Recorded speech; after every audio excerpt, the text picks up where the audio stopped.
A gente conversa agora com o candidato do PDT ao governo do Ceará, Roberto Cláudio, que está nessa disputa eleitoral. Estamos aqui numa conversa com a editora de Cotidiano, Daiana Araújo, com a editora de Cultura aqui do Diário do Nordeste, Lorena Cardoso. Candidato, um prazer recebê-lo. Prazer, Jéssica, Daiana, Lorena, uma honra para mim estar aqui. Candidato, eu começo perguntando sobre saúde mental. Nessa pandemia é um problema que ficou mais agravado ainda. As pessoas têm dificuldade de acesso na saúde pública a tratamentos voltados à saúde mental. E eu gostaria de saber o que o senhor propõe em relação a esse tema. É impressionante como a gente ouve isso em todo canto. A saúde mental, muito tempo, foi algo estigmatizado, em que as pessoas não gostavam de tratar, tinham certa vergonha de abordar a questão dentro da família. Passou a ser hoje uma epidemia que foi desnudada, já existia, mas foi desnudada e agravada pelas necessidades que a pandemia impôs. O isolamento, as crises, as perdas, as angústias e dores fizeram aflorar a necessidade da sociedade, mais do que só o Estado, colocar uma lupa em torno do problema.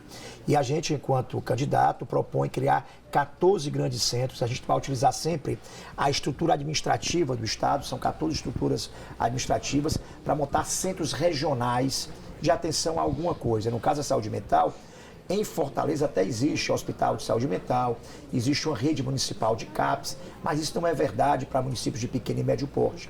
Então é fundamental que o Estado chegue apoiando diretamente o município, mas com ação própria sua de início, que é criar 14 grandes centros de atenção psicossocial. E quero colocar um elemento aí dentro também, que é a psicopedagogia. A atenção psicossocial envolve um grande guarda-chuva, que é a atenção para pessoas de todas as idades, uma grande diversidade de espectro de diagnósticos, mas há um elemento, um braço disso, que tem uma importância, que as crianças, principalmente na idade do ensino fundamental, perderam conteúdo.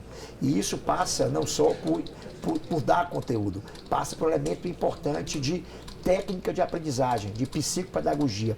Então, quero colocar em cada um desses centros um braço de psicopedagogia, de apoio psicológico à aprendizagem dessas crianças que perderam conteúdo. Esse é um assunto grave, importante, inclusive estamos tratando dele no plano de governo com uma equipe especificamente de saúde mental, por entendermos que, dentre muitas epidemias e graves urgências que surgiram no pós-pandemia, essa é uma delas. Bom dia, candidato. A gente vai falar de educação um pouquinho, né? Eu queria saber, a gente teve aí no tempo na pandemia, né, muitos impactos aí na educação, o nível de desenvolvimento dos alunos, inclusive depois de retornarem da educação remota, eles voltam com um nível de aprendizado menor, mais reduzido. O que é que o seu possível governo pensa em relação a isso?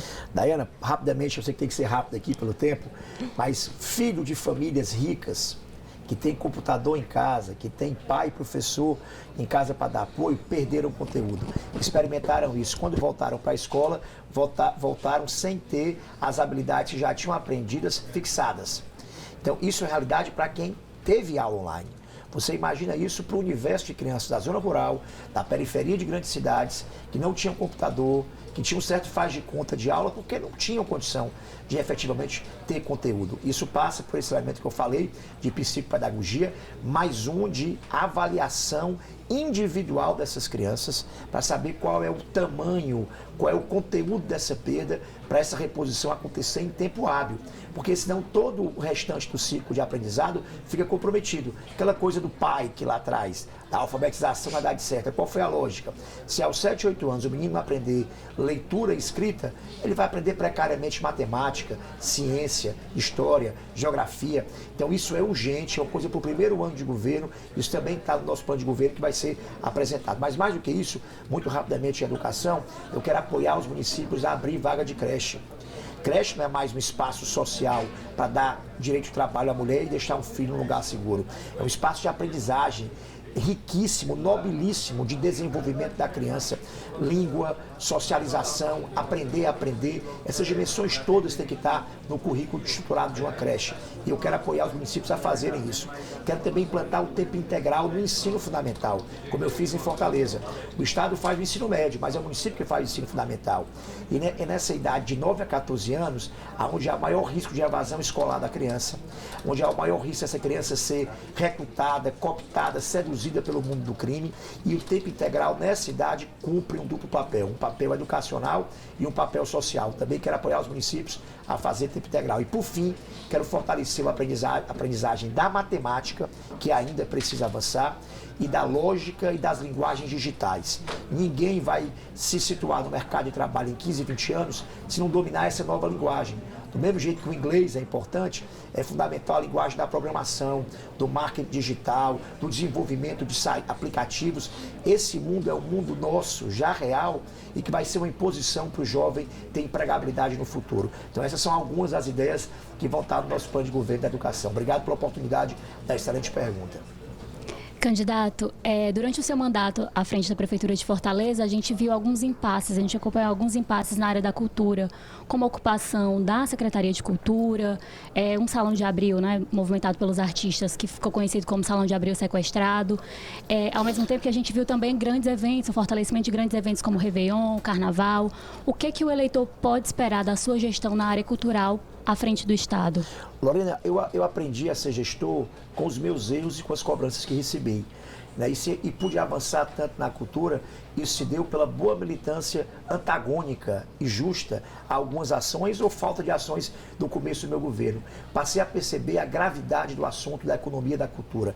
Não só da cultura como a afirmação da nossa identidade, do pertencimento a uma cidade, no caso, como elemento também de produção de economia, de emprego e de renda. E a partir disso nós tivemos conquistas importantes. O tal do 1% do orçamento para a cultura finalmente aconteceu na minha gestão. O edital das artes, que era uma coisa que mesmo antes de mim não tinha regularidade, acontecia 1 ano, 2 anos acontecia, virou lei, inclusive com orçamento definido, reajustado pela inflação e virou uma realidade definitiva. A gente conseguiu recuperar, entregar equipamentos culturais novos que a cidade há muito tempo reclamava. E tivemos uma política de formação cultural muito forte dentro dos CUCAs. A gente tinha o CUCA, mas não tinha uma política de formação de agentes da cultura. E isso passou a acontecer dentro do próprio CUCA. Esses são avanços que eu tenho orgulho e que foram produzidos muito menos pela minha decisão e muito mais porque é uma gestão pública mesmo, que é a interação da vontade e cobrança do povo com a decisão do gestor. Então, sair da prefeitura muito mais consciente e lúcido da necessidade da gente fortalecer investimentos culturais. Em relação ao futuro, o que eu posso garantir é, primeiro, descentralizar a nossa cultura. A gente tem equipamentos e uma política muito concentrada em Fortaleza. A gente precisa identificar os traços da cultura, da cearensidade, que é tão diversa pelo interior do estado do Ceará. Centros culturais, espaços públicos de eventos, formação de plateia, editais de formação de artistas e de apoio à renda, inclusive, em momentos de crise, alguns artistas. Tudo isso faz parte da estruturação da política pública da cultura. Você perguntar o que é que vai fazer diferente? Manter o que está bom, mas principalmente interiorizar a cultura, identificar os traços da nossa identidade e garantir que no Sertão Central, no Vale do Jaguaribe, que na Ibiapaba, que na Zona Norte, né, que no Vale do Salgado, as pessoas possam ter, por exemplo, né, uma estação das artes como essa que a gente tem aqui em Fortaleza, que a gente possa ter um museu da imagem e do som e que possa ter expressões dessa cearensidade nessas regiões. E tem 2 ações que têm a ver com cultura e com turismo que eu quero fazer na Praia de Iracema. Eu quero fazer a Casa do Forró e quero fazer a Casa do Humor, que possam, primeiro, ser um memorial da nossa história. Essas são 2 marcas da nossa identidade cearense. Mas ali tem um memorial da história das pessoas que construíram, desses personagens que fizeram essa história, pessoas importantes para consolidar essa marca do cearense, mas sejam também espaços para que os nossos agitadores culturais do forró e do humor possam abrigar o seu talento ali. Ao mesmo tempo, inegavelmente, isso cairá nas graças do cearense e cairá nas graças do turista. Será a cultura andando de mãos dadas com o turismo. E quero consolidar o que eu comecei na prefeitura e o SAR está continuando. O polo do design. Pegar a Praia de Iracema com o centro da cidade e isso virar um grande polo do design. O design está em tudo. Está na gastronomia, está na arquitetura, está no artesanato. Está em todas as dimensões da cultura, tem ali algo de design. É consolidar um polo do design na Praia de Iracema e no centro da cidade. Na moda... Candidato, na nossa reta final, eu gostaria de aproveitar para conversar com o senhor sobre um tema que é bem importante, ainda que a gente não tenha tanto tempo que ele merece, mas é a questão da fome. tem aumentado, há muitas pessoas passando necessidade severa e nós temos dificuldade de oferecer o alimento de forma imediata. Os restaurantes populares que nós tínhamos aqui em Fortaleza perderam força, perderam atuação e eu gostaria de saber o que é que o senhor propõe e de forma imediata para lidar com a fome. Jéssica, vou fazer aqui, como eu disse, minha tarefa é continuar e ampliar o que está bem, corrigir o que está mal, com verdade e liberdade de dizer isso e fazer o que nunca foi feito, com muita humildade e sem muita presunção. Mas olha, se tem algo que está errado é o FECOP, o Fundo Estadual de Combate à Pobreza. Ele financia hoje tudo. Tudo é importante, material esportivo é fundamental, mas quem tem que financiar é a Secretaria de Esportes. Feira agropecuária é importante? Mas quem tem que financiar é a Secretaria de Desenvolvimento Agrário. O FECOP é para combater e prevenir a fome e a miséria. São mais de 1 milhão de irmãs e irmãos cearenses em extrema pobreza, vivendo com 1/4 de salário. Obviamente que quem vive com 1/4 salário está com a sua segurança alimentar comprometida. Nós vamos lançar 4 ou 5 projetos do FECOP, saem de 60 para 4 ou 5. E 2 deles eu vou antecipar aqui. Um deles é um projeto de agentes da família. A gente vai ter agentes, como tem comunitários de saúde, visitando as famílias em situação de vulnerabilidade, para entender a circunstância, porque às vezes não é só a renda. Às vezes é um paciente com doença crônica que demanda metade do pouco dinheiro para comprar fralda, remédio. Muitas vezes é um morador da casa que é dependente do álcool, que precisa de tratamento, é entender os fatores que agravam a pobreza e responder a eles. E o segundo, um programa de renda auxiliar focada na mulher, para dar dinheiro e renda para botar comida no prato. Esses são duas de 4 Candidato, temos agora seus 30 segundos finais, o senhor encerra já a gente se despedindo. Só agradecer então.